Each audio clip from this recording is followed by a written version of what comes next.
صباح الخير وأهلا وسهلا بكم جميعا في هذه الجلسة الحوار الرفيع المستوى، محطة دائمة على برنامج المنتدى العربي للتنمية المستدامة. أولويات المنطقة كثيرة ويبدو بعضها طاغيا في هذه اللحظة، ولكن الحوار الرفيع المستوى هو فرصة سنوية لطرح موضوعات يجب أن تكون من ضمن الأولويات أو على طاولة النقاش، ولها أبعاد استراتيجية وأفق واسعة قد لا تكون واضحة تماما في يومنا هذا. من هنا جاء موضوع حوار اليوم: التكنولوجيا الرقمية بكل ما فيها من جديد ومن منافع ومن مخاطر، والكثير منها غامض، ولكن للكثير منها أيضا طرق للتأطير على المستويات الوطنية والإقليمية والعالمية، والخطاب العالمي حولها سار. فأين المنطقة العربية من هذا الخطاب؟ وهل التقدم في هذه التكنولوجيات تنموي يخدم الإنسان والبيئة؟ كيف يمكن لهذه الأطر أن تساهم في إعادة ترتيب الاقتصادات والمؤسسات وحتى المجتمعات بشكل داعم للحقوق والحريات والمساواة، وليس العكس؟ المساواة بين الدول، بين المجموعات، بين المناطق، بين الأفراد. معنا نخبة متنوعة من الخبراء والإخصائيين من المنطقة العربية يمثلون جهات مختلفة حكومية وغير حكومية، واسمحوا لي أن أعرف عنهم عند طرح السؤال. معنا أيضا من خارج المنطقة الضيوف من نيويورك: رئيسة المجلس الاقتصادي والاجتماعي للأمم المتحدة وممثلة دولة تشيلي لدى الأمم المتحدة السيدة بولا نارفيز، والتي قد تحدثنا عن نسبة اعتماد هذا الموضوع كأولوية في النقاشات العالمية. وأيضا السيد جاي رايدر، وكيل الأمين العام للأمم المتحدة للسياسات والدبلوماسي البريطاني المخضرم، وله اليوم مهمة إدارة الجهود التحضيرية لقمة المستقبل التي ستعقد في سبتمبر 2024، والتي سوف تنظر بدقة إلى موضوع اليوم. يسرني أن أدعو السيدة نارفيز لإلقاء كلمتها الافتتاحية. تفضلي.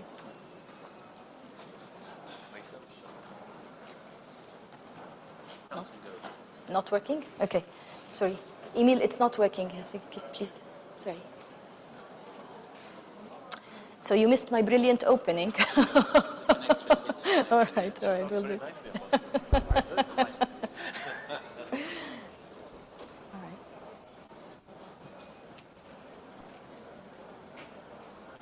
Thank you very much for this invitation. Emil. Undersecretary General for Policy, Mr. Guy Ryder, Excellencies, distinguished panelists, ladies and gentlemen, let me also say hello especially to my ambassador of Chile to Lebanon. Thank you so much, Carlo, for being here today. Dear friends, as President of the Economic and Social Council, I'm honored to address this high-level dialogue at the Arab Forum for Sustainable Development on the theme Chasing the Promise of Digital Technologies. The theme of this dialogue encapsulates the essence of our shared commitment to leveraging technology for the greater good and achieving the 2030 Agenda. In the pursuit of sustainable development, the role of digital technologies cannot be overstated. ICTs provide the means to deliver high-quality goods and services in healthcare, education, finance, commerce, governance, agriculture, and other vital areas. They can help to reduce poverty and hunger, boost health, create new jobs, help mitigate climate change, improve energy efficiency, and make cities and communities more sustainable. The Arab world is increasingly embracing digital technology. It is shaping how people live, work, and interact. The region has experienced a profound digital transformation over the past decade. Digital connectivity has skyrocketed, with the online population growing significantly, from 28.8% in 2012 to a remarkable 70.3% in 2022, bringing the number of internet users to 327 million. Indeed, the Arab world stands at an exciting juncture in its digital transformation. However, nearly 30% of the region's population remains excluded from digitalization. As per the data available in the 2024 report on progress towards the Sustainable Development Goals in the Arab region, the region needs an estimated additional period of 60 years, listen, 60 years, to meet the established goals at the current pace. With less than 7 years left to the 2030, the Arab region must undertake serious actions to build resilience in the face of growing challenges. On the digital front, inequalities can result in a gender divide that may hinder women's access to essential data, information, and services freely, navigate digital domains safely, and participate in the digital economy effectively. Bridging such a digital gender divide requires improved internet connectivity and access to technology with the requisite education and training. Under half the world's people still do not use the internet, according to ITU's latest statistics. Many populations, particularly women and girls, older people, persons with disabilities, indigenous populations, and economically disadvantaged, as well as people living in LDCs, landlocked developing countries, and small island developing states, need to be included in the emerging digital society to meet all 70 SDGs. I would like to highlight ITU's work, which directly aims to improve the extent and quality of ICT infrastructure, of radio communication, and backbone networks, and to extend networks into unserved, remote, and rural areas. Dear friends, ECOSOC, this council, plays a vital role in guiding global policies and promoting cooperation on science, technology, and innovation. It promotes global cooperation and transformative policy guidance to address issues like digital accessibility, skills development, cybersecurity, and responsible use of technology. The annual Multi-Stakeholder Forum on Science, Technology, and Innovation for the SDGs, the STI Forum, explores how emerging technologies can be harnessed for sustainable development, bringing together scientists, innovators, and thinkers to arrive at innovative solutions. The Commission on Science and Technology for Development, as a subsidiary body of ECOSOC, feeds its technical guidance to the Council, offering recommendations to bridge the digital divide. I really look forward to your continued participation in these platforms to amplify your messages throughout the work of the ECOSOC. As we progress towards the SDGs, harnessing the potential of AI has become increasingly important. AI technologies offer unprecedented opportunities to accelerate progress towards the SDGs by enhancing efficiency, innovation, and decision-making across various domains. In this context, we are planning to hold a special meeting for ECOSOC with a focus on harnessing AI for the SDGs. Distinguished delegates, ladies and gentlemen, collaboration is vital within the Arab world and across the globe. Exchanging best practices, nurturing regional partnerships, and engaging with all stakeholders will drive innovative solutions and build a shared digital future. ECOSOC stands ready to support all these efforts. Our digital world is one of divides. Digital technology has led to massive gains in productivity and value, but these benefits are not resulting in shared prosperity. Multi-stakeholder digital cooperation is urgent. Public and private sector investment, civil society, and academia, among many others, need to work together. The Global Digital Compact can help to realize the commitment in the Declaration on the commemoration of the 75th anniversary of the United Nations to shape a shared vision of digital cooperation by providing an inclusive global framework. Such a framework is essential for the multi-stakeholder action required to overcome digital data and innovation divides and to achieve the governance required for a sustainable digital future. As the negotiation for a global digital compact advances, let us keep this vision of collaboration at the forefront of our effort toward shared principles for an open, free, and secure digital future for all. I could not finish my intervention without quoting the words of the Secretary General on the situation in Gaza. And I quote, "Nothing can justify the collective punishment of the Palestinian people. The humanitarian situation in Gaza is beyond words." End of quotation. I would like to extend my deepest empathy and solidarity with the people in Gaza. Thank you very much.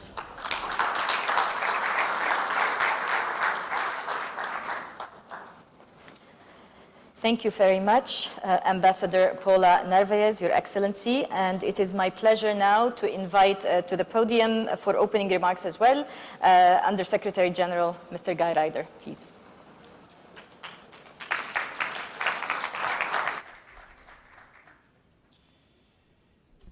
Ambassador Paula Narvaez, President of ECOSOC, my fellow panelists, ladies and gentlemen.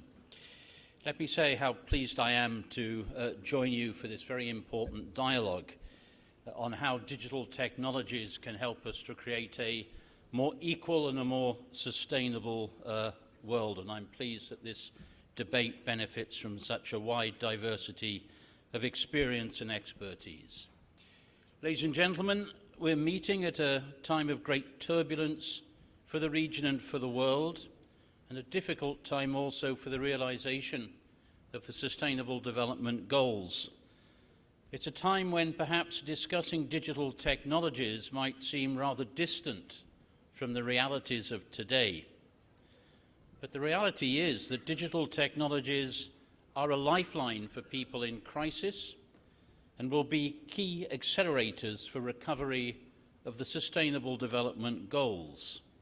Because used safely and responsibly, these technologies can drive economic growth and be a game changer for people's well-being everywhere. And we have multiple examples to illustrate the point. Precision agriculture to combat hunger, predictive healthcare to tackle disease, intelligent energy grids to mitigate climate change, and universally accessible education information systems and more inclusive forms of participation. But at the same time, globally and regionally, we risk moving beyond a digital divide to a precipice of a digital chasm between societies and between groups in those societies. And while the promise of digital technology still begins with access to the internet, it only begins there, it does not stop there. Because cutting-edge technologies like artificial intelligence and biotechnologies are consolidating power and capabilities of a very small number of countries and of private companies. We have this concentration effect. Now, the Arab region has made important strides in the digital realm. 70% of the population of the region were internet users in 2022. That's up from 55% in 2019 and above the global average, which was at 66%. And whilst women's access to the internet is improving, it still remains behind the rate for men. The figure is 62% for women, 72% for men, again in 2022.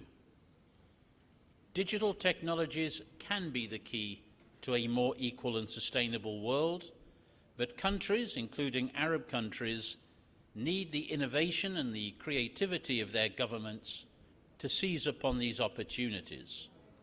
I want to acknowledge that 4 Arab countries, the UAE, Saudi Arabia, Qatar, and Oman were in the top 50 global performers on the Government AI Readiness Index last year. But the fact is that we must bring all countries along. Public and private sector investments in the region need to be further oriented towards future-forward digital technologies. Investments in safe and trustworthy digital public infrastructure, like digital ID, digital payment systems, and digital public health, can all accelerate the development of local economies. And in addition, regional approaches and access can be a further catalyst. And the Arab region, with shared languages and cultures, is very well positioned to seize that regional opportunity. And ladies and gentlemen, in these critical fields, the United Nations stands ready to support your work. Our offices for development, telecommunications, and innovation can bring expertise and experience to support your efforts. Like all powerful technologies, technology innovations, AI and other emerging digital innovations come with challenges and with risks, along with the opportunities. Issues such as privacy, cybersecurity, identity theft, and financial fraud must all be addressed. And unchecked algorithmic biases can exacerbate societal inequalities rather than mitigate them. So responsible, transparent, and ethical artificial intelligence deployment is not an option for us, it's an absolute necessity. And we need to act now, and our responsibility is in fact a global responsibility, a responsibility shared by all stakeholders, public and private, including those in civil society. And it's precisely to address the challenges and the opportunities of artificial intelligence in particular that the United Nations Secretary General convened a high-level AI advisory body to make governance recommendations to the international community. And this diverse group of AI leaders includes Arab experts, including His Excellency Omar Sultan Al Olama, Minister of State of Artificial Intelligence of the UAE, Latifa Al Abdul Karim, Professor of Computer Science at King Saud University, and digital human rights expert Mohammed Farahat of Egypt, these amongst other global experts. And I believe that it is critical that your governments are closely involved in this work so that we can ensure a diverse and representative set of voices in the global governance of artificial intelligence, because it is a technology that will affect us all, and its future must be decided by all of us, not just those who are basically in control of it today. This advisory body will provide its recommendations for artificial intelligence governance, and this will inform a global digital compact to be adopted at the Summit of the Future in New York on the 22nd and 23rd of September. The overall outcome of this summit will be an intergovernmentally agreed pact for the future, designed to reinvigorate the multilateral system so that it can better achieve existing agreed goals, in particular the Sustainable Development Goals, but also tackle emerging threats and leverage promising opportunities for the future.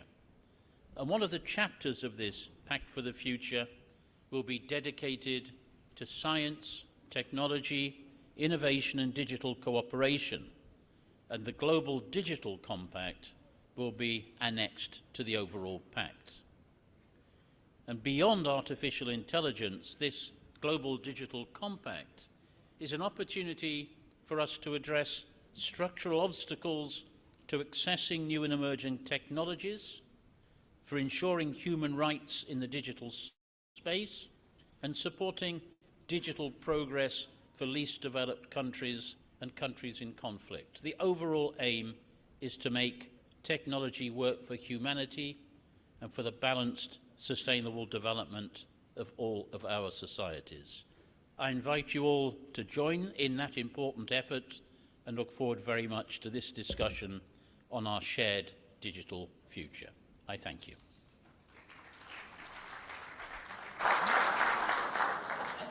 Thank you very much, Mr. Ryder, for those opening remarks. And allow me now, please, to turn to our panelists, and I will be switching to Arabic if you need the interpretation kits, and I've been told it's best to keep them level on your arms, chair arms, to work properly. Apologies.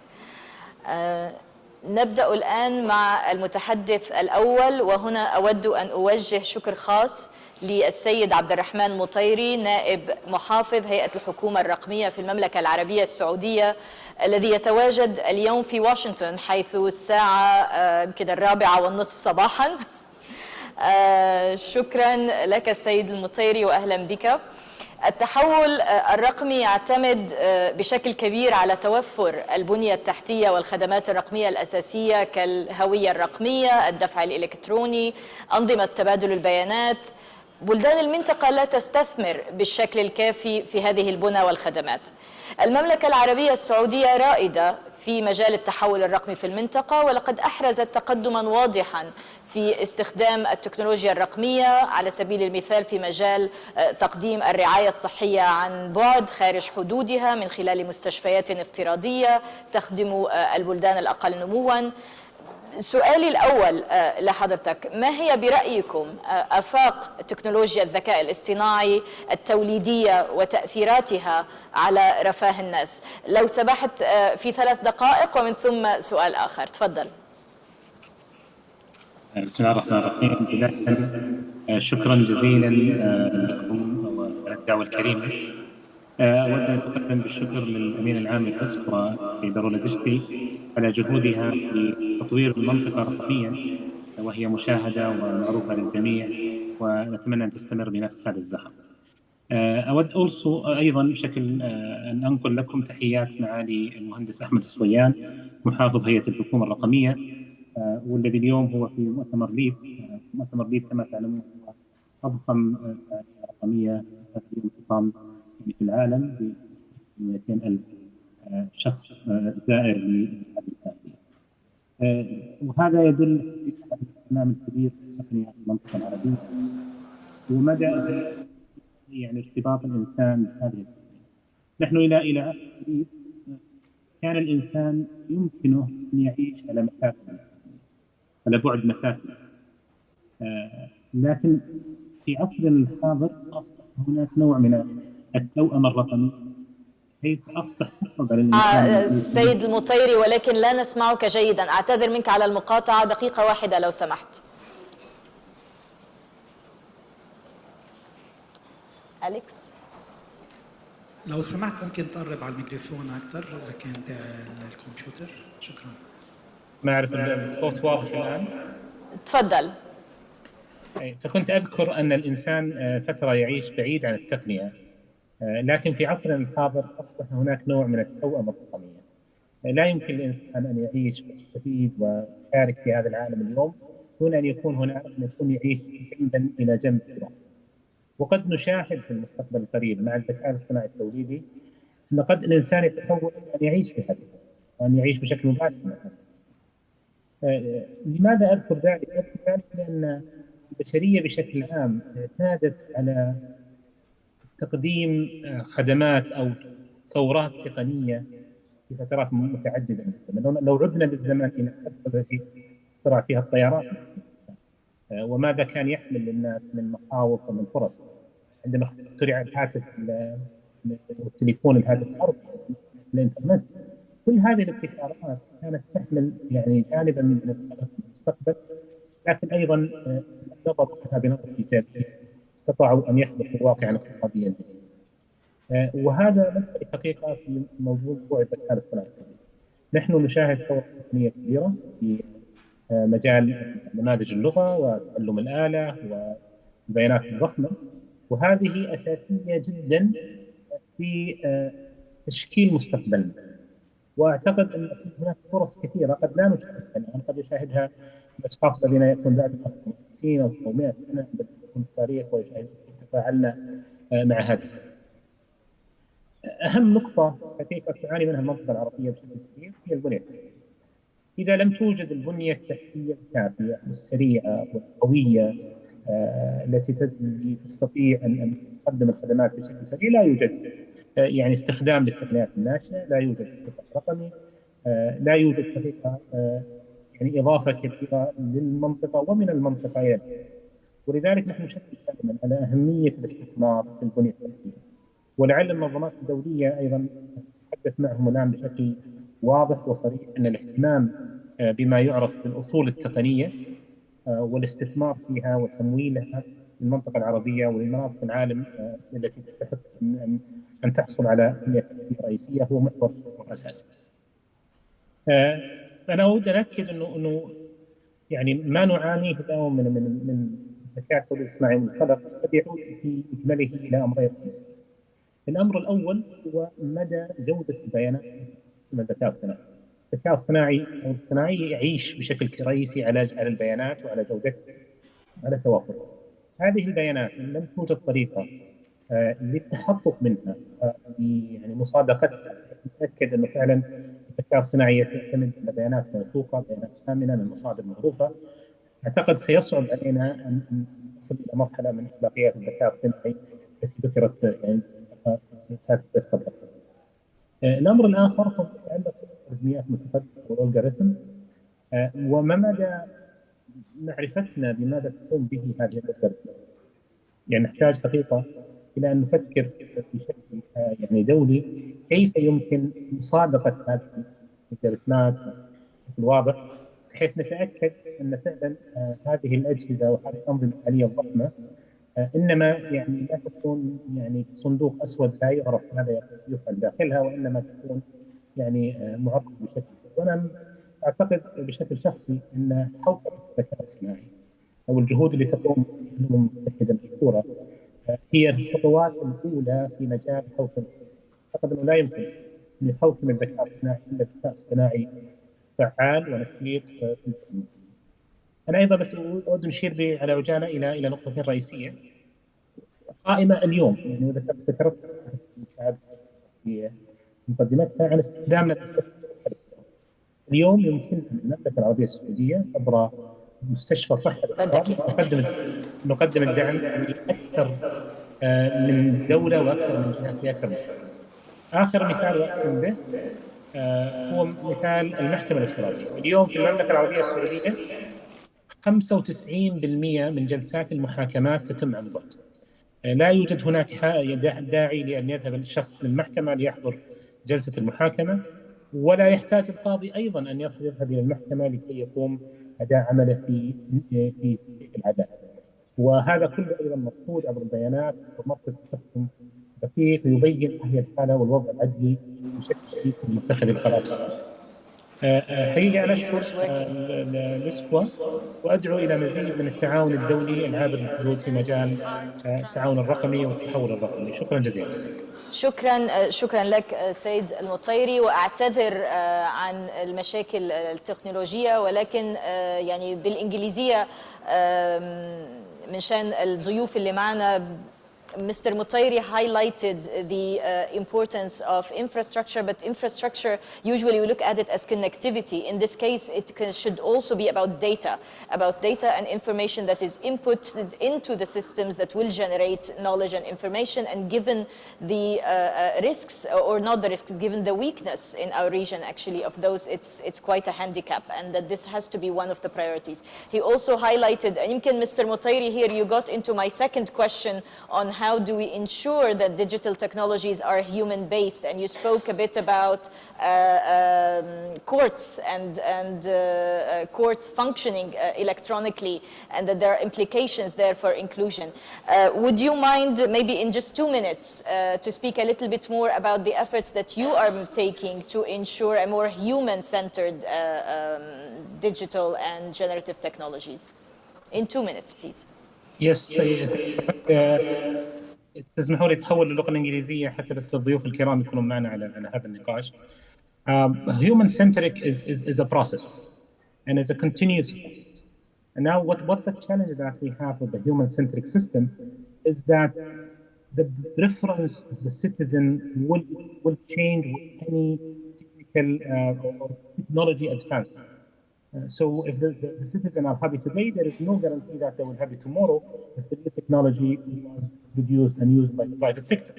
So in the design service, the design effort that we are trying to do with all government agencies, we put the citizen in the center, and we have a continuous dialogue with the citizens, not only about consuming the service, but also in the design of the service, in the testing of the service, and trying to get them on that.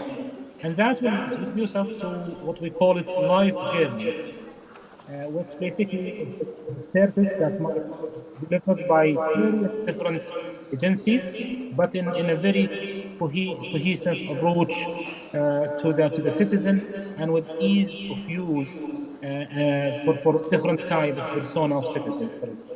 For example, for the investors, if we have an investor, he wants to invest, there is a life journey that all the services in the state of works.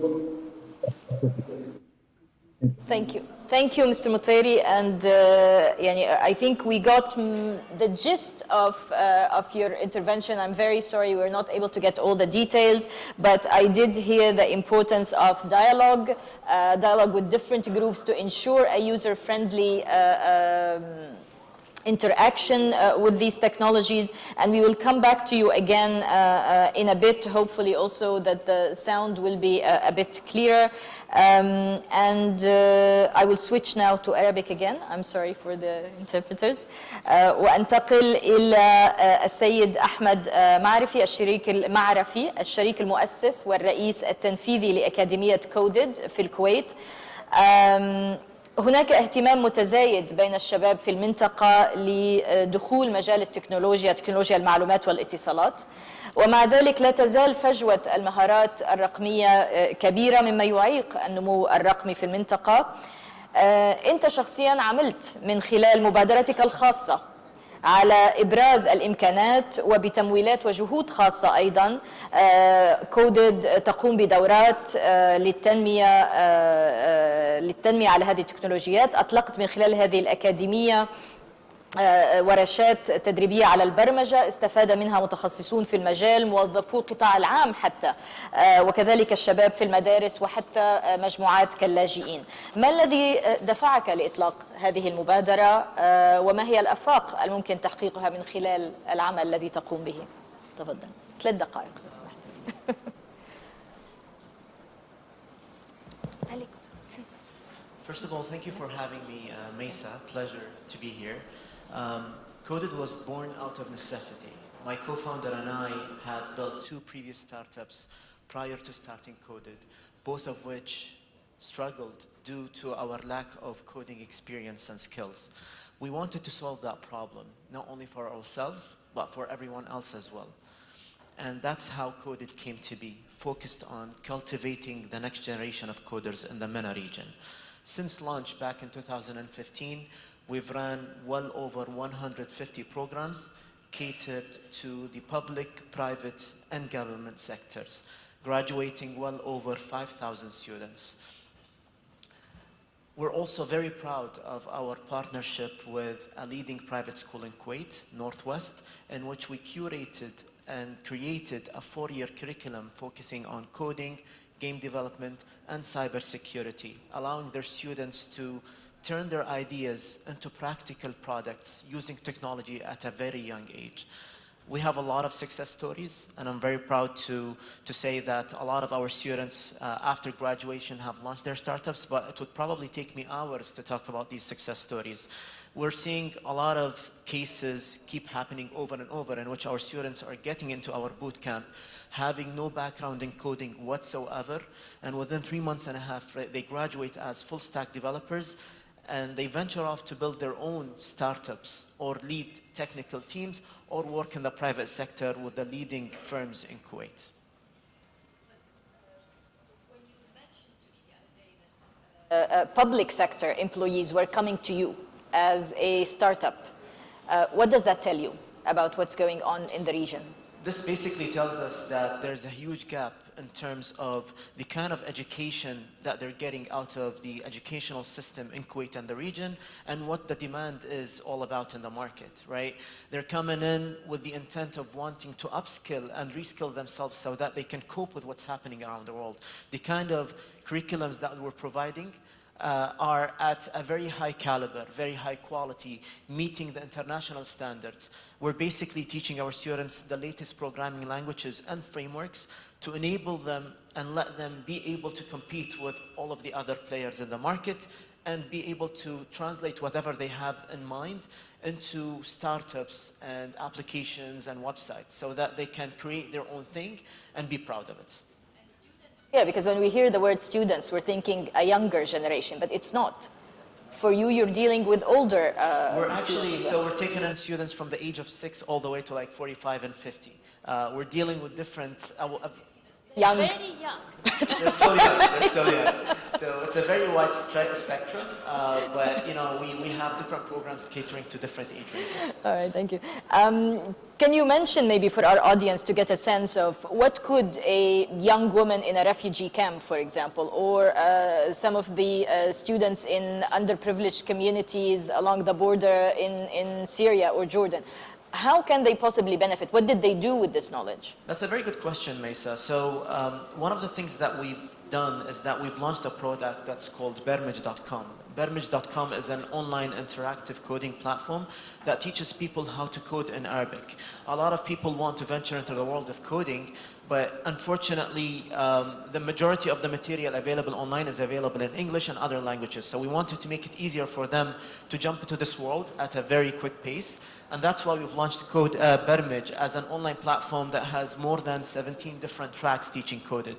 Through Bermij, we've partnered with NGOs and non-governmental entities in which we've launched campaigns in the Middle East and Syria, for instance, in refugee camps, in which we allowed them to access the content free of cost and be able to grasp the fundamentals of coding so that we can enable them and let them be able to work with other companies remotely. You know, opportunities today are you know, there are a lot of opportunities available online. Let's say, for instance, they've learned coding, but they couldn't find a suitable opportunity locally. They can easily find opportunities available online and work as freelancers or get hired with the big tech giants and work remotely for them. And all they needed is a computer and internet connection. Exactly, that's all they need, and the right education as well. But the governments will tell you that we are not ready, or that the infrastructure is not there. What do you say to that? I would say I totally disagree with that. You know, homegrown startups and homegrown businesses can definitely compete with international players. We've seen that in Kuwait with Talabat and Carriage, in which the businesses and the startups were built by the locals for the locals, and eventually they were acquired by international players in the Western world, such as Rocket Internet and Delivery Hero. We've even seen the story of Kareem that was acquired by Uber. Early in 2009, we've seen the story of Maktoob that was acquired by Yahoo. So I feel like I actually believe that this region has an overflow of undiscovered and untapped talent. Running coding boot camps in Kuwait, Saudi, Jordan, and Bahrain had me seen firsthand what kind of talent we have in this region. I believe that the governments need to do a better job at tapping into that talent and nurturing it so that they can enable them to do a lot more for this region. Thank you very much, and we'll come back to the question of what governments can do. ولكن الآن أنتقل إلى ضيفي الثالث السيد محمد نجم، المدير التنفيذي لمنظمة سماكس، وهي منظمة متخصصة في الحقوق الرقمية مقرها بيروت. سيد محمد، يعني يحتاج سكان المنطقة إلى الوصول إلى الإنترنت وخدمات الهاتف المحمول والمساحات الشبكية الأخرى والتفاعل معها بطريقة مفتوحة وآمنة، وإلا نقول سوف يتخلفون عن الركب أو يتعرضون للإهمال. وتؤدي المعلومات المضللة وخطاب الكراهية والأنشطة غير القانونية في الفضاء الإلكتروني إلى مخاطر كبيرة لمستخدمي الإنترنت. في المقابل يمكن للتكنولوجيات الجديدة أن تكون تمكينية، أن تساهم في تحقيق المساواة. ما هي أوجه الترابط بين الحقوق الرقمية وحقوق الإنسان بمعناها الأوسع، فيما تسعى الحكومات لتوسيع نطاق الاستفادة من استخدام التكنولوجيات الرقمية؟ هل تدرك الحكومات الحاجة في الوقت نفسه لحماية الحقوق؟ تفضل. راح أحكي باللغة الإنجليزية لكفي بس السرد. تفضل. Thank you, Maisa, for all these questions. I'll speak in English as well. When we talk about digital rights and human rights, basically digital rights are based on human rights. When we talk about privacy, when we talk about data protection, when we talk about freedom of expression, when we talk about accessibility, all these are based on the physical space already. But because we are moving more towards connectivity, we are talking now about digital rights. Maybe in a few years we'll not be able to talk about digital rights because there's AI now coming, and I'll leave that to the second question. But one of the things that I'm witnessing in our region is the fast adoption of technologies, but not basing it on any data protection, for example, or any privacy concerns. In SMEX, we are looking at all the privacy laws, for example, that are coming out from the region, and most of them are very, very vague. They are not protective for data protection, and it leaves a lot of room for oppression, not protecting personal rights. There are a lot of things that, for example, we look at the GDPR, the EU data protection law, and we try to compare it with the laws that are happening in our region, and we see there is a lot of room for oppression in our region, unfortunately. This is one of the biggest threats in our region is the data protection and privacy. And if we're talking before the AI and after the AI, if there is like one data that we need to deal with AI, we have millions and billions of data, personal data that we are dealing with. So there should be some heavy lifting when it comes to that angle on data protection. I mean, there are so many things that we need to talk about when it comes to digital rights in the region.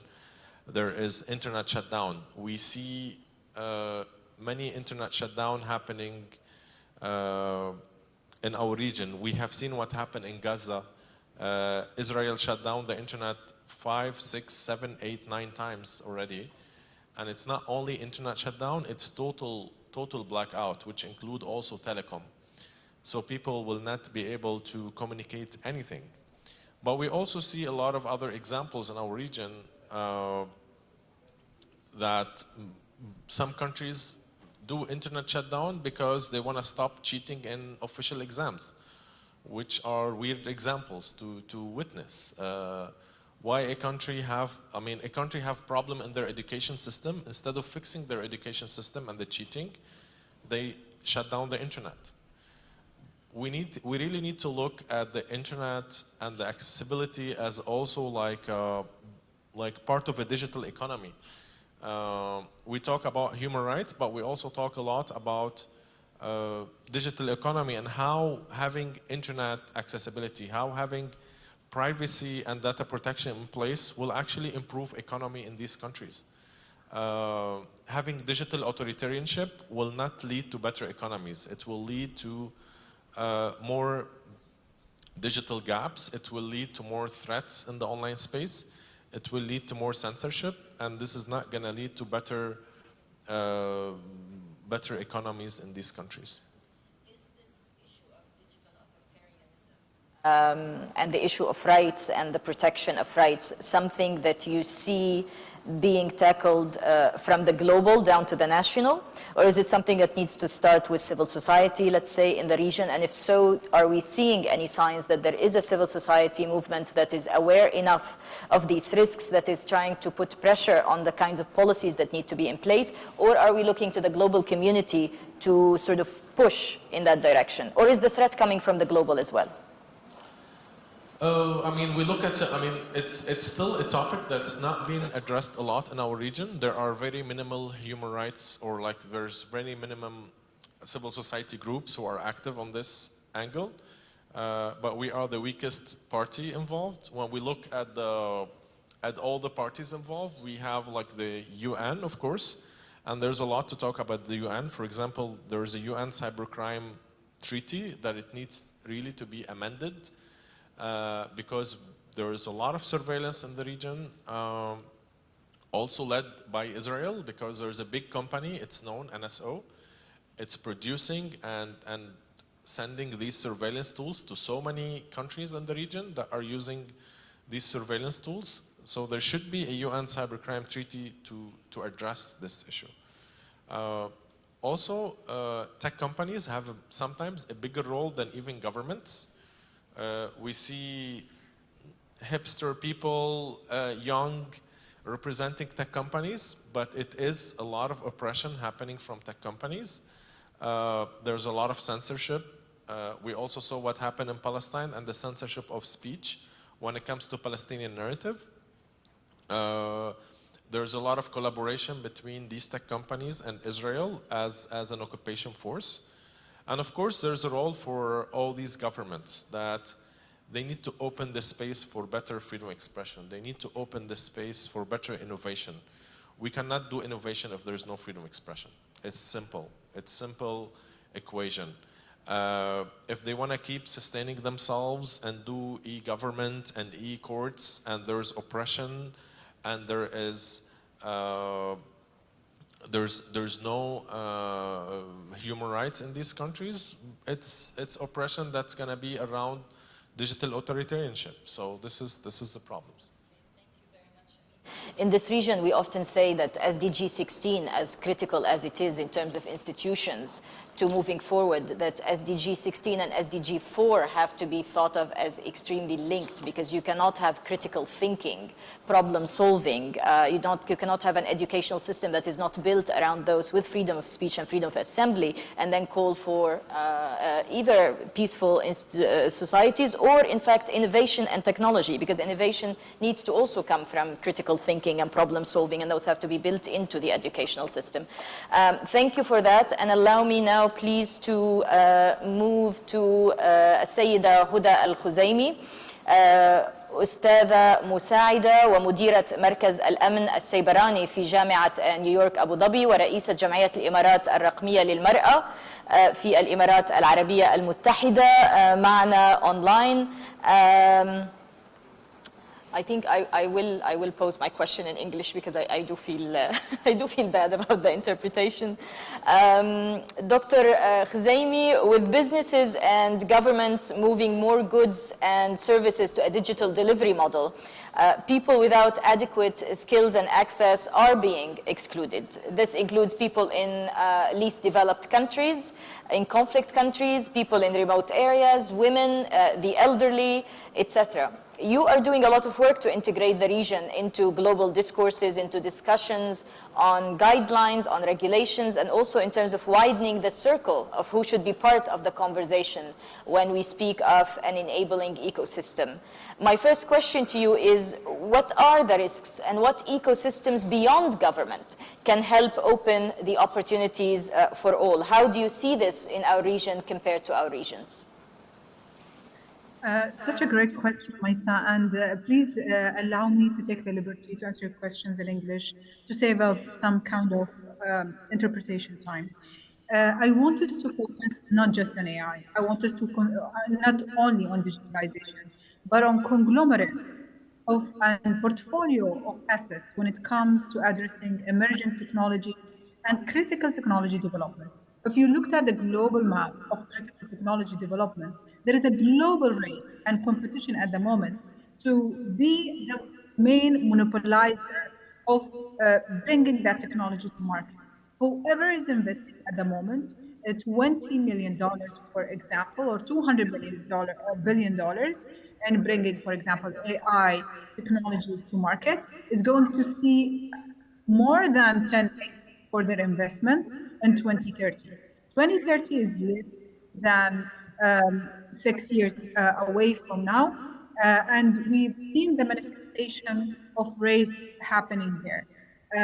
And ultimately, AI is not just the technological elements that are being considered, but also all the conglomerates around artificial intelligence, biotechnology, quantum computing, and their profound implications on humanity.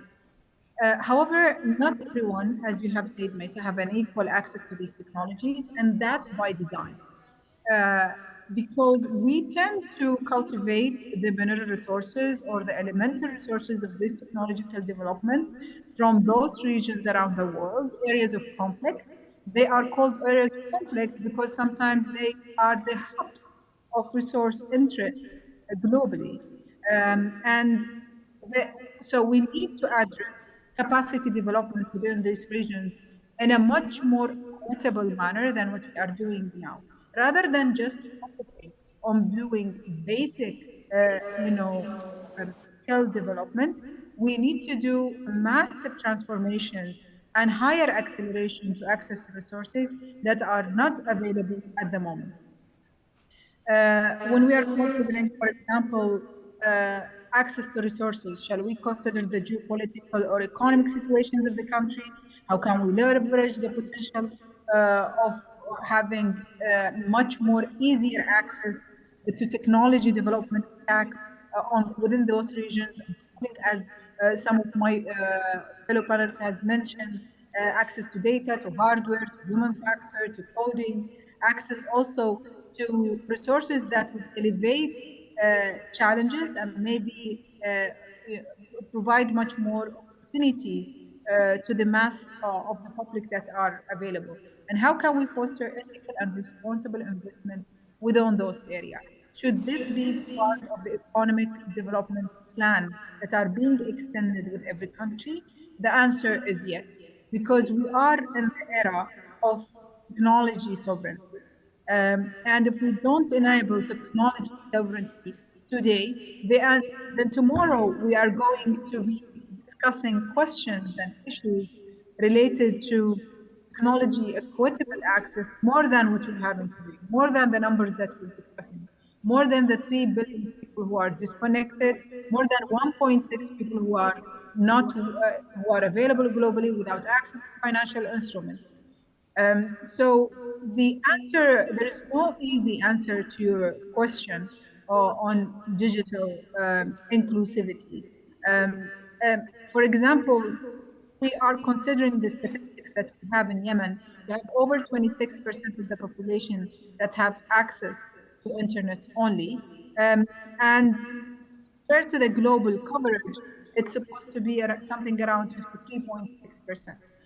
In Syria, for example, this conflict has severely impacted the educational infrastructure, the knowledge development infrastructure, with only 30% of the population having access to internet.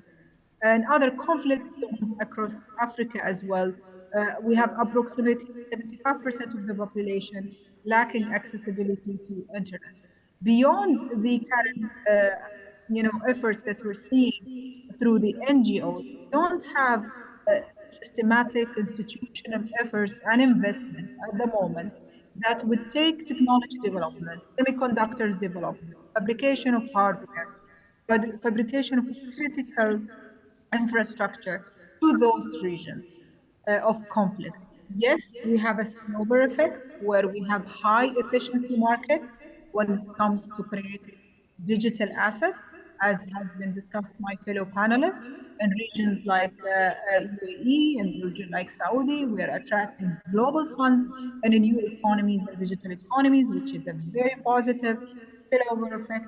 We want as well to use that as a hub of elevation of suffering that might exist on the longer run on the digital equitable access.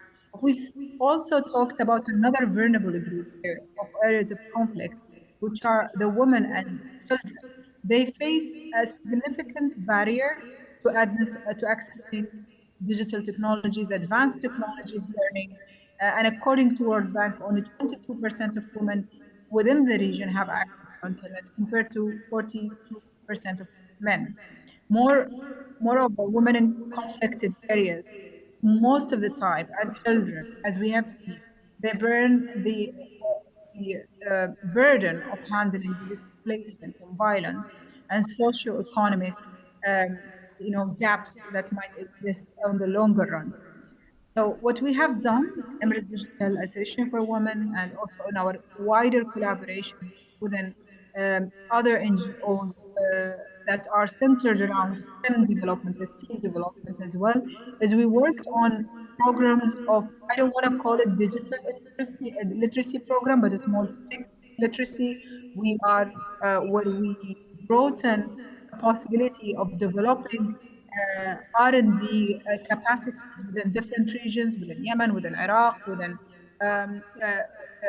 as well Lebanon, and other parts of conflicted areas, Libya, and also access to mobile technologies and advanced technologies so they can help them get into maybe digital assets development, mining structures for cryptographic assets as well, maybe give them mentorship and sponsorship to access wider global kind of initiatives that would lead to them getting access to technology development and work on the policy reform from a global perspective to address the importance of building equitable access to technology development.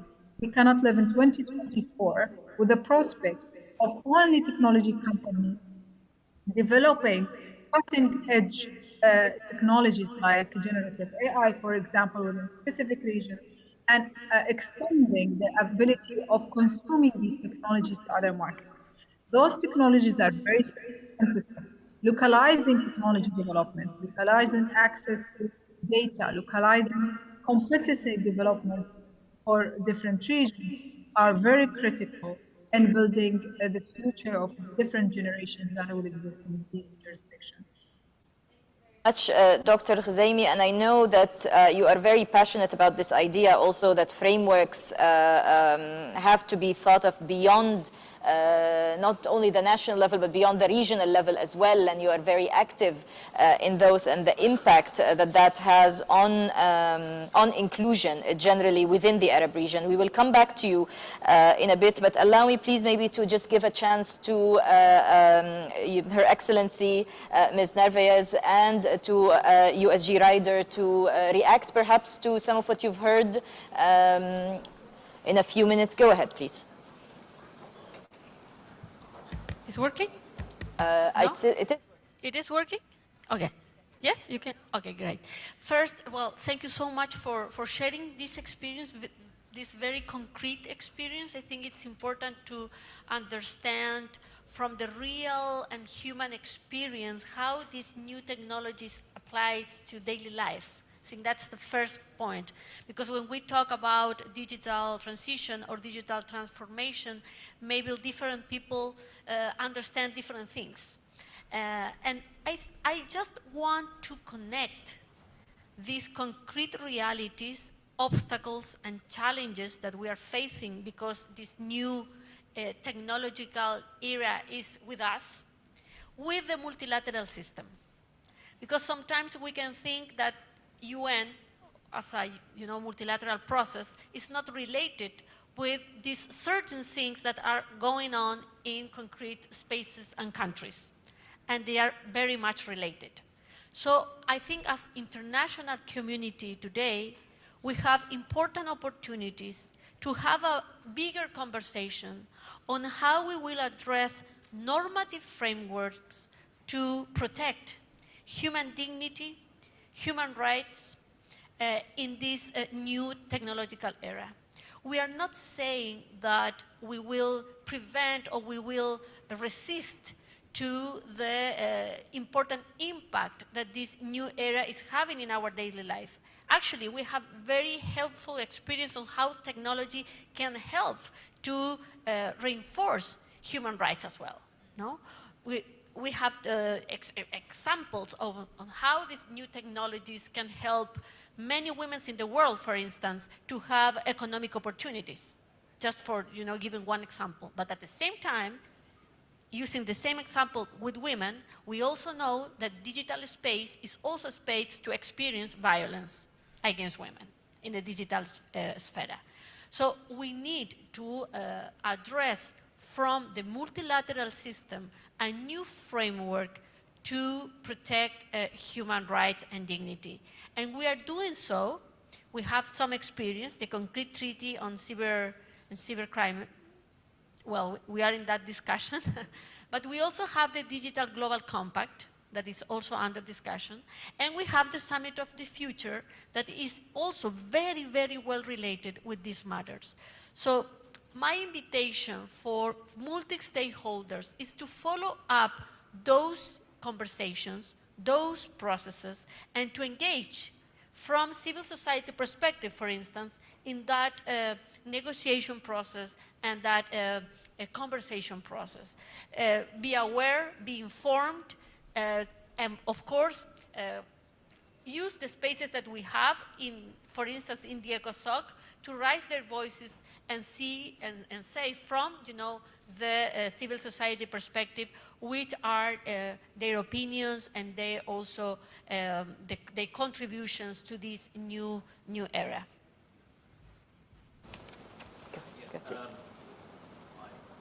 Is it okay? Yes, yeah. Perfect. Yeah, I just want to echo what the ambassadors just said and perhaps add a couple of other comments, what's come out of the discussion. And there's so many issues, it's difficult to order your thoughts, but let's start with how to exploit the opportunities of the digital economy best. I think firstly, you have the issue of making accessibility to the technologies concerned as universal as possible. There is a major debate and a major agenda now about establishing digital public infrastructure around the world, very unequally distributed at the moment. Not just connectivity, but the types of regulations, the type of enabling environment that enable digital economies to prosper in different countries.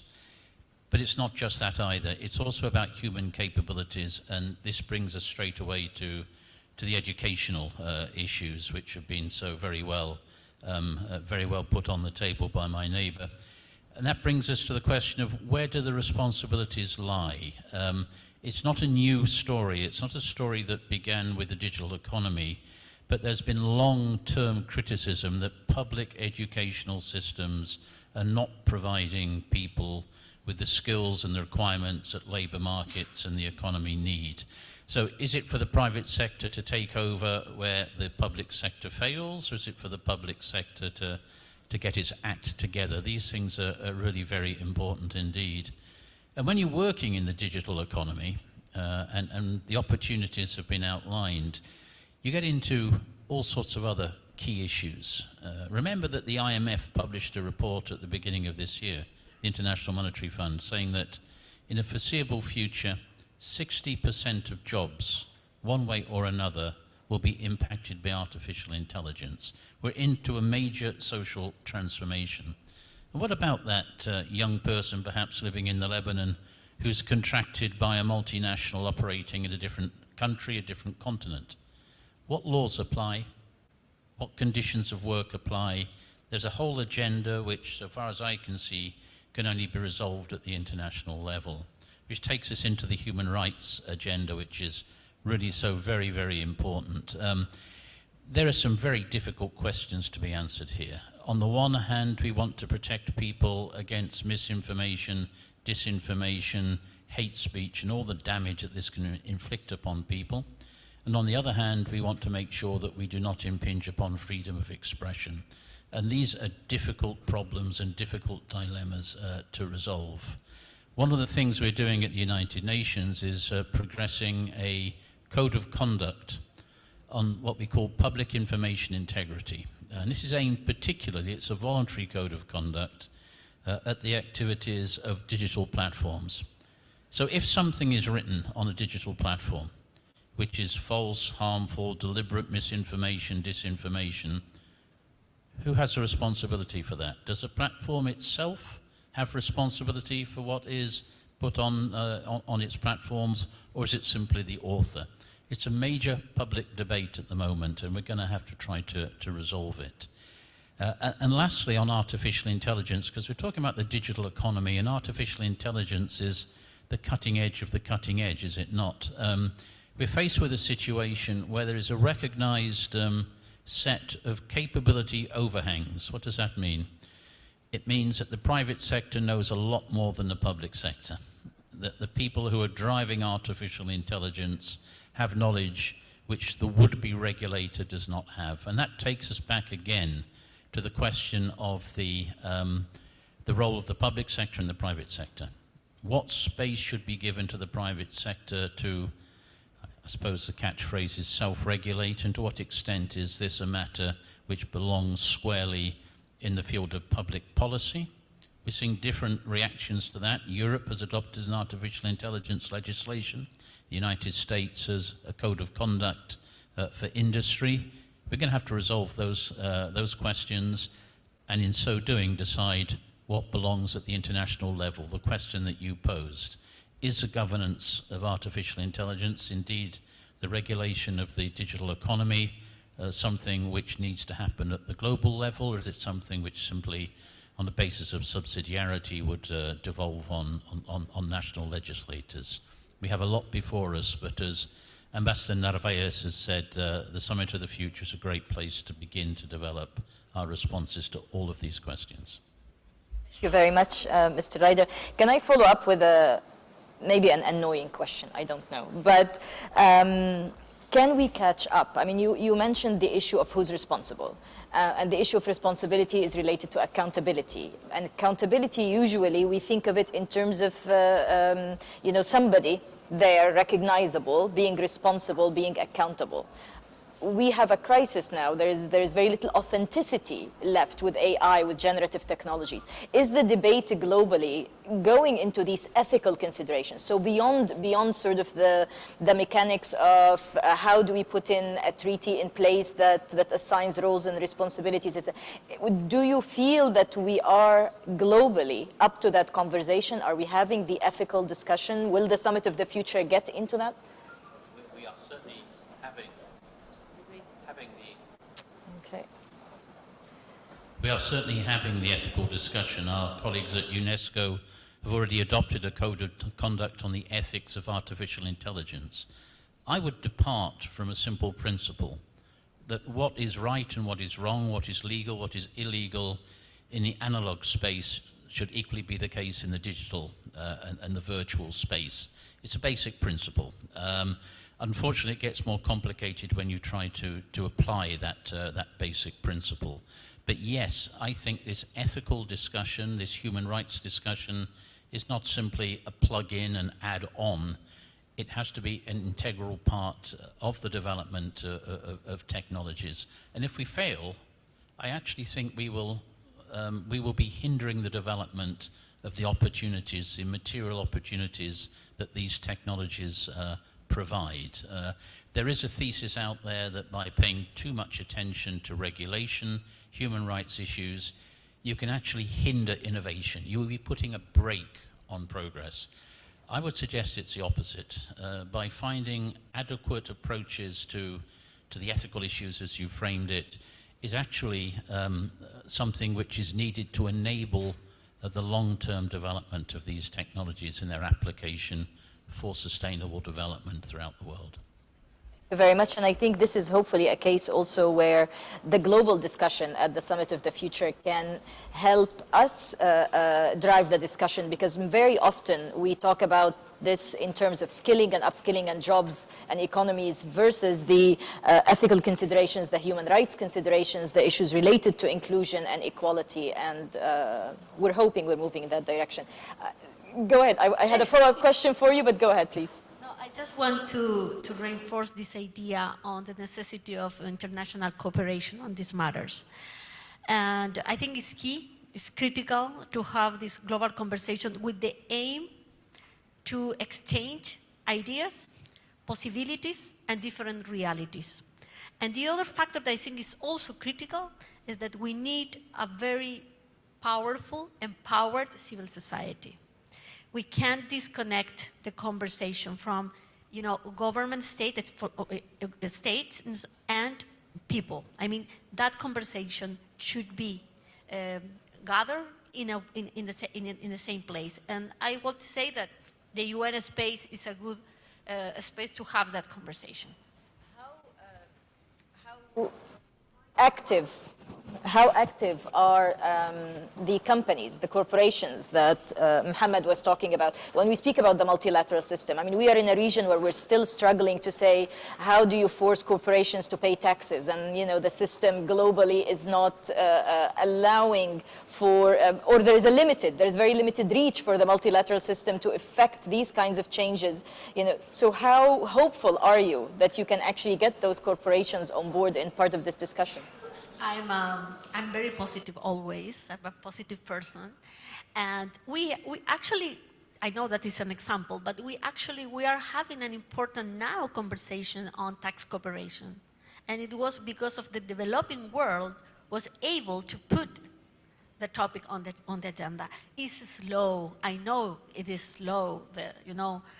It's not easy because it's 193 countries that are there. So it's not easy to get a consensus on these matters, but we are having important and relevant conversations in those kind of things. So I'm hope that in this new reality that we are facing daily in all the globe, we will also be able to get an important instrument, if I can say, to protect human dignity. I will again say that. But also I would like to highlight the idea to how we implement then those treaties, those conventions, those international framework in national realities. So it's so important, and national laws and implementation at national level with your own legislative framework. So that's why it's important to have governance from national level in place to apply this, international convention or international conversation or international agreements that we can have. Thank you. Thank you very much. Allow me now to maybe turn to all our panelists for last reflections, particularly on this issue of AI governance. I'm going to start with Mr. Mutairi, and Mr. Mutairi, perhaps if you can also get very close to your mic. This time I'm going to ask you, please, just to aid us in getting the full conversation. So what is your ask, perhaps of national governments, but also of the multilateral system in terms of how we move forward on AI in the region? In a couple of minutes, please. So thank you very much. I hope the sound now is more clear. So I think three areas that's very important. One is related about data governance, data integrity. We should make sure that we have at the global level a mechanism that certifies the data set to be used in artificial intelligence. That's need a lot of work from multi-stakeholders across the globe, the private sector, the government, and all others, to make sure that at least the input for artificial intelligence are somehow we have some trust in it in that perspective. And the second thing is algorithm accountability. We should all figure out on the international level how we make algorithms and people are behind the algorithm accountable for the act of the algorithms that they are using. And we need to see what is inside that. And it should be open to public to understand how the algorithm is operating in the background to make sure we institutionalize the trust in the AI for generating the benefit. The last but not least is that there is a lot of work on the international level. If you go to any international organization, multilateral organization, you will find digital on the top. United Nations, World Bank, UNESCO, to all other multilateral organizations. But this effort, in my opinion, is a sort of fragmented. It's not connected to each other in a way that will enable us to move the collaboration from discussion to action. And the last thing is just to make last-minute comparison between the SDGs plan and the Vision 2030 in Saudi Arabia, where we are more confident that Vision 2030 will hit all the targets by 2030. It is not the case for SDG. And in my opinion, the major difference between two is that we focus on implementation. We build initiatives. We take the collaboration to the next level of implementation and take all the hands together to deliver the results that we want. So more needed on the international level. I think with that, we should focus. We are in a stage that we can create the goods out of AI early on. And I think this is a golden opportunity for humanity. And we hope that everybody at international level and national level will capture on that opportunity. Thank you very much. Thank you, Mr. Mutairi. I think, I know you've stressed this point before, but it is extremely important that we're not giving enough attention to the certification of data, that there has to be a global body that works on this, on algorithms, and we saw the impact of algorithms gone wild, I think, in the past few months, especially in this region. The fragmentation of the efforts, even the work on laws, on treaties, etc., needing to pull all of that together. And again, we look to the Summit of the Future, hopefully, to push us in that direction. Thank you very much. I turn now to Ahmed here in the room. What do you want from the government? What do you want from New York? Mesa, I think the governments in this region should seriously think about revamping the educational system. The educational system in this region focuses too much on theoretical knowledge rather than practical knowledge. The fact that we're seeing huge demand for our vocational training programs tells us that there's a very big gap in the market. A lot of people, fresh graduates, are graduating from different colleges in the region and struggling to find suitable jobs, when we're getting calls every other day from the top private sector companies in Kuwait asking to hire our graduates. The governments need to definitely look at revisiting the curriculums in different schools and universities and make learning more fun and interactive and flexible at the same time. The educational system is pretty rigid right now. They need to look at it in a different way so that they would match the needs of and the demand in the market.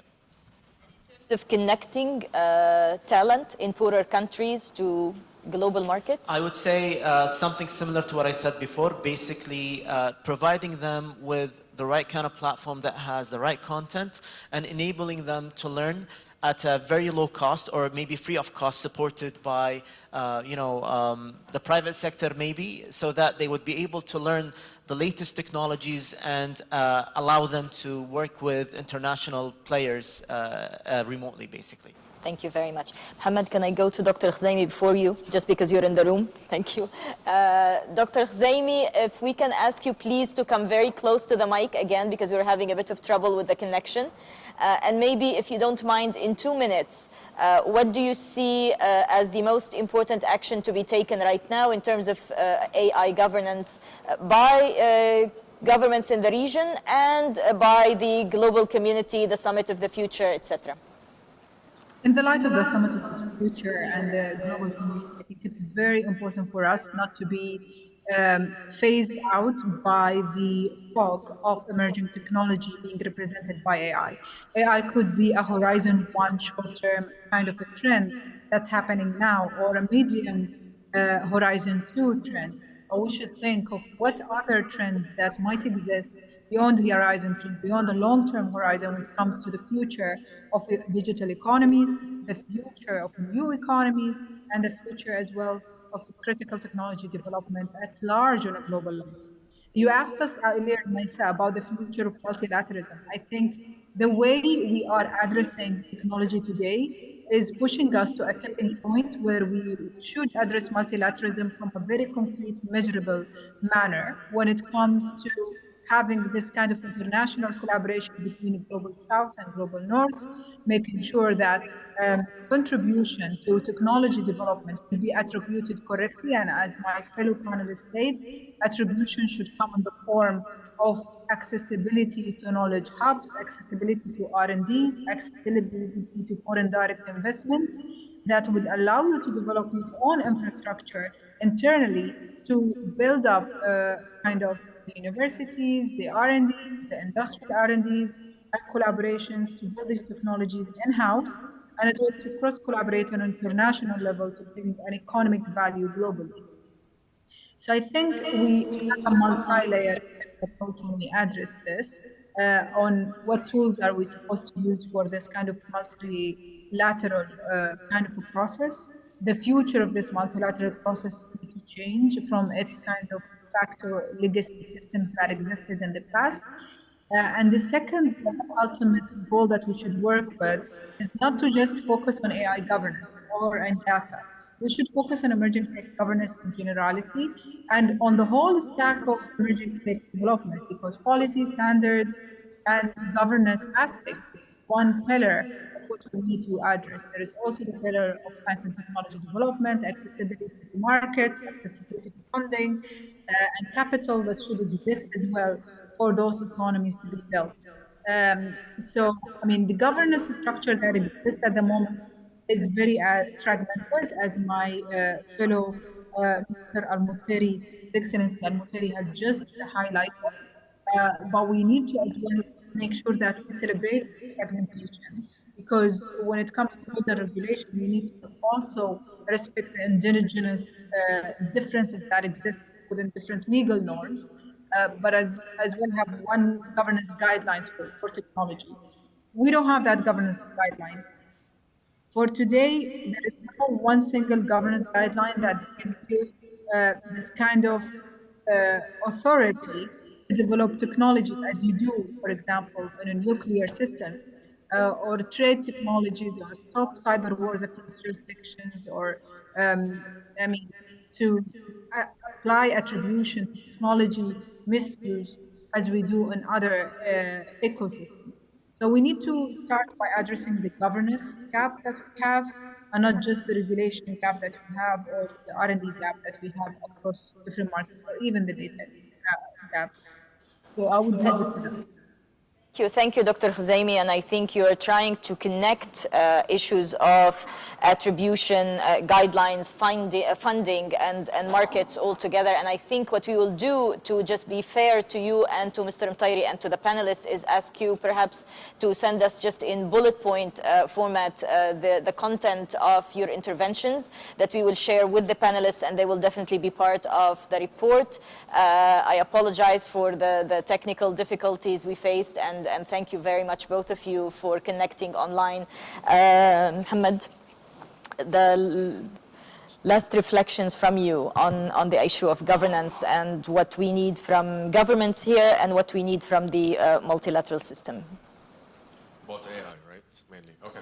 Yes. So, I mean, I remember when social media started, people were saying, move fast and break things.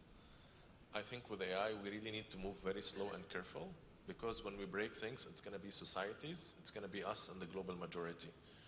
And this is going to happen, unfortunately.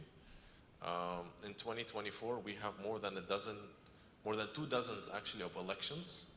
More than 1/3 of the global, of the population in the globe will have elections this year. And let's talk by the end of 2024 how AI and disinformation will affect these elections, because it's going to really break many democratic systems, whether it's India or the US or many other countries. I mean, I also want to add, like, tech companies, like, there should be more pressure on tech companies. I mean, tech companies are moving very fast. Even in the US, unfortunately, there is no privacy law or data protection law on the federal level. So this is a big problematic issue when it comes to AI as well, because there's all these regulations around it. There's some state laws in California and other places, but there's none when it comes to the federal in the US. Also, another point is the monopoly. I was looking in the last few days, there was maybe one French company who's working on AI, and now this company is being bought by Microsoft. So there is going to be this huge monopoly from these tech companies like Microsoft, Google, Facebook, Meta. We really need to discuss about monopoly as well and how we can reduce the harm by really taking AI easy, slowly, to be able to understand what are the deployments that are happening and all the threats that are coming from AI. I mean, a small example, because we're all now talking about Gaza and Palestine. A couple of days ago, I was using Google, like Gemini AI, and I asked, like, what are Palestinians? And the answer was, we don't know this answer. Try to find it in Google search. When I asked what are Israelis, they gave me 2 pages telling me when they immigrated to Palestine. Like, if there is this injustice in technology when it comes to our narrative, Palestinian narrative, so many different narratives, not only in the region, but global majority. AI amplify these injustice, amplify it and present it in a different way, embedded in our economy, embedded in our education, embedded in everything we do. And we need to do something about it.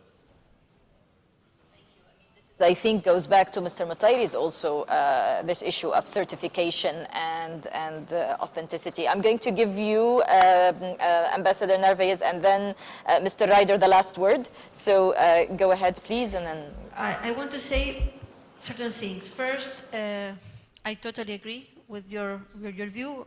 Also, this situation that you are exemplifying with the Google searching, it's the same with the situation of women. If you put the name women, you will see all the stereotypes in there and violence again, So I totally reproduce the inequalities, discriminations, injustice, violence also in the system. I agree with that vision and the necessity to, of course, have a normative approach to that reality. But I also want to say that many things are happening in the global conversation. We said digital compact, we also mentioned the summit of the future. We also have this meeting today. I also attend a meeting in Saudi Arabia 2 months ago on the new global market in a new technology era. So I think we also had a meeting in Santiago for the ECOSOC addressing this issue in the future of decent work. So we are having these conversations. I think that's important and key. The second thing that I want to mention is the effort that UN agencies are doing on this matter.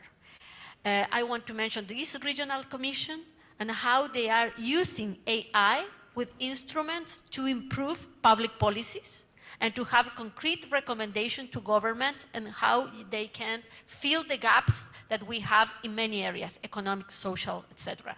So it's also the bright part of this, and I think that we need to mention that. So I want to highlight the role of this regional commission, that they have a very important work on this, also the UNDP, ITU, and other many UN agencies that are doing their work to address and use this technology also to improve and achieve SDGs. I mean, because that is the environment that is important to understand in these days. No? We are talking about the 2030 agenda, and AI and new technologies are important tools to achieve SDGs as well.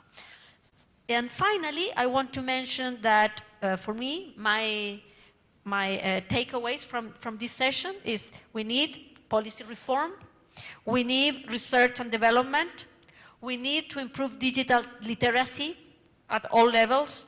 We need to have an inclusive approach. Public and private cooperation is absolutely key. Private companies are more ahead than government and the state and everyone, but we need to set public-private cooperation, international cooperation as well, and a huge investment in education system. I think that is absolutely key in this reality, in the past, in the present, and in the future, because education is the key. Thank you. Thank you very much. Mr. Ryder, the last word. Yeah, it'll be A general comment, I think. I mean, none of us should lose sight in this conversation that technology is a driver of progress and better lives. I mean, that is the starting point of all of this. But that reality has certain dangers attached to it, because I detect very often in public policy debate the notion that technology basically creates its own future. And it's futile to try to get in its way, to stop it, to direct it. That's a mistake. There is no predetermined technological future. So the discussion we've had today, I think, has brought out, whether it be in the field of education, be in the field of human rights and ethics, we actually do have the power to shape and direct the way in which we use technologies, particularly on this stage to the achievement of the SDGs, of the Sustainable Development Goals. It is absolutely essential as well that public and private actors come together on all of this. That's not so easy. The dialogues are happening. Dialogue does not mean agreement happens as quickly as the dialogue. There will be some difficult things to do here. And I do think, given the nature of these technologies, there is an international space, a multilateral space, that must come into play and must be used to its full potential. The Summit of the Future is one place where that can happen, and it's not very far away. And the last point, let's not just be economistic about this discussion. There are those in the scientific community, and the Secretary General has just established a scientific advisory board to try and help us think about these things, who believe that technology today is actually about the nature of our existence, what it means to be human. If you can think about it, and sometimes it's very difficult to think about it, the convergence of artificial intelligence, for example, with biotechnologies, actually makes us think about what it is to be human, the human condition. If you add to that the application to the military sphere, autonomous weapons and the like, I think it makes that discussion, an absolutely ethical discussion, all the more urgent. Thank you. Thank you, Mr. Ryder. Thank you, Ms. Narvaez. Thank you, Ahmed. Thank you, Mr. Mutayri, Dr. Al-Khuzaimi, and thank you as well, Mr. Mohammed Najm. Thank you all for sitting with us, even through these difficulties. And yes, we hope to accelerate on the SDGs, maybe slow down a little bit on AI until we figure things out. And hopefully September will give us a push forward. Thank you all. And we end the session. We have a lunch break of an hour and a half. So we meet again at 2 o'clock for SDG 16. Thank you. Yes, in the main hall. Thanks very much. Thank you, Mohammed. Thank you. Thank you. Thank you so much. It was a pleasure. You're a great one.